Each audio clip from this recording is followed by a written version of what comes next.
নোয়াখালী বিভাগ হোক, এ নিয়ে অনেকগুলা ভিডিও ছাড়ছি। কুমিল্লার মানুষ কুমিল্লা বিভাগ হোক, তারা আন্দোলন করছে।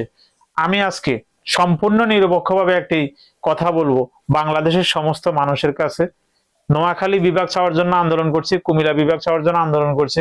এই দুইটা জেলা বাদে আপনারা ভোট দিয়ে নির্বাচিত করবেন নিরপেক্ষভাবে কোন জেলা বিভাগ পাওয়ার জন্য যোগ্য, সেই জেলাটাকেই বিভাগ করা হোক। এটা এই নোয়াখালী এবং কুমিল্লা বাদে আপনারা যারা আছেন তারা নিরপেক্ষ ভোট দিয়ে নির্বাচিত করুন।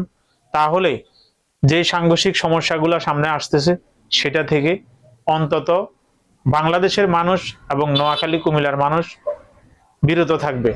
সুতরাং আপনাদের কাছে বিনীত অনুরোধ, নোয়াখালী এবং কুমিল্লা বাদে আপনারা ভোট দিবেন যে কোন জেলার মানুষ বিভাগ পাওয়ার জন্য যোগ্য।